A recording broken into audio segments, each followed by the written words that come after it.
घर का वास्तु हमारे जीवन पर नेगेटिव और पॉजिटिव असर डालता है, जिसका असर हमारी ज़िंदगी में दिखाई देता है। घर का वास्तु सबसे ज़्यादा हमारे मेन गेट पर डिपेंड करता है, जहाँ से खुशियाँ हमारे घर में प्रवेश करती हैं। घर का मेन गेट अगर गलत तरीके से बना हो या कुछ उसमें वास्तु दोष हो, तो होता क्या है कि बहुत सारा नेगेटिविटी हमारे घर में आ जाती है और हमारी थिंकिंग में भी नेगेटिविटी आ जाती है। तो ये बहुत ज़रूरी है कि हमारे घर का मेन गेट जो है वो वास्तु के हिसाब से बिल्कुल सही हो, ताकि हमारे घर में पॉजिटिव एनर्जी प्रवेश करे और हमारा घर सुख शांति और समृद्धि से हमेशा भरा रहे। तो आइए जानते हैं कि आपके घर का मेन गेट किस तरह का होना चाहिए, उसमें किस तरह का आपको वास्तु सुधार करना है, जिसकी वजह से आपके घर में सुख शांति समृद्धि हर वक्त आती रहे। तो आइए देखें, मगर उससे पहले बहुत स्वागत है आपके अपने चैनल इंस्पिरेशन ऑफ प्रेरणा में। अभी तक अगर आपने इसे सब्सक्राइब नहीं किया है तो प्लीज़ सब्सक्राइब कर लीजिए और बेल आइकॉन ज़रूर प्रेस कर लीजिएगा, जिससे मैं जब भी नया वीडियो डालूँ तो आपको नोटिफिकेशन ज़रूर मिल जाए। सबसे पहली और मोस्ट इम्पॉर्टेंट चीज़ ये है कि आपको हमेशा ये ध्यान में रखना चाहिए कि जो आपका मेन गेट है वो खुलते या बंद करते समय किसी भी तरह की आवाज़ ना करे। चूं चूं की आवाज़ आना से बहुत ज़्यादा धन की हानि होती है, लक्ष्मी की हानि होती है। तो अगर आपके मेन गेट खोलते और बंद करते समय आवाज़ आती है तो उसमें तेल डाल दीजिए, वार्निश लगा दीजिए या फिर आप किसी प्रोफेशनल की हेल्प से उसको ठीक करा लीजिए।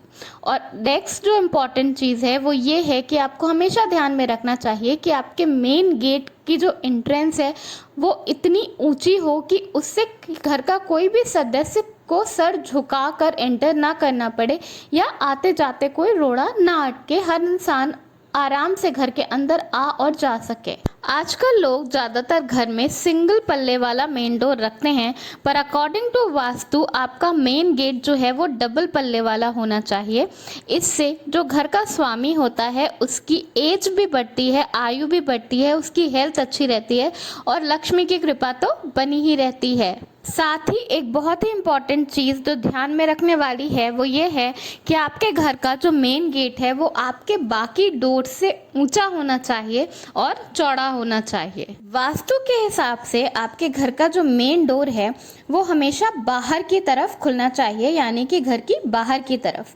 ऐसे गेट जो होते हैं वो हमेशा शुभ संदेश लाते हैं और जो गेट अंदर की तरफ खुलते हैं वो वास्तु के हिसाब से ठीक नहीं होते और उसकी वजह से धन की बहुत ज़्यादा हानि होती है और वो समृद्धि में रुकावट डालते हैं।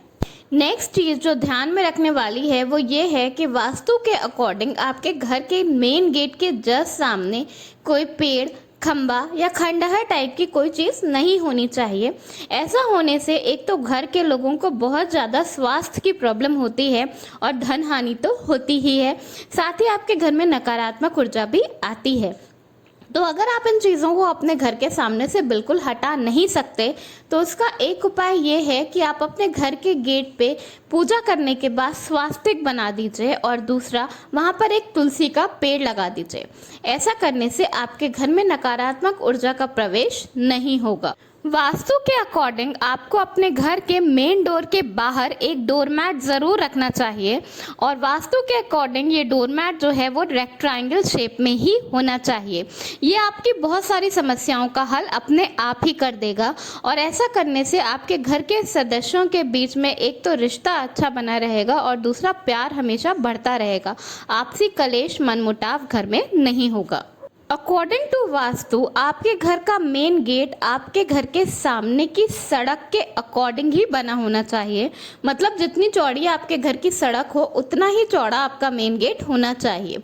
ऐसा करने से आपके घर में बहुत सारी पॉजिटिव एनर्जी का एंट्रेंस होता है और घर में खुशियाँ बनी रहती हैं। जितनी चौड़ाई आपके घर के सामने की सड़क की है उतना ही चौड़ा आपका मेन गेट भी होना चाहिए।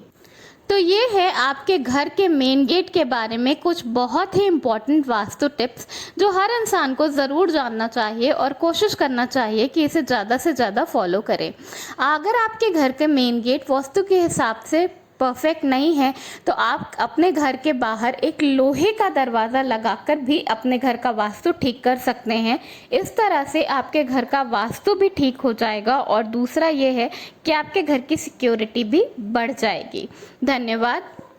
आपका दिन शुभ हो।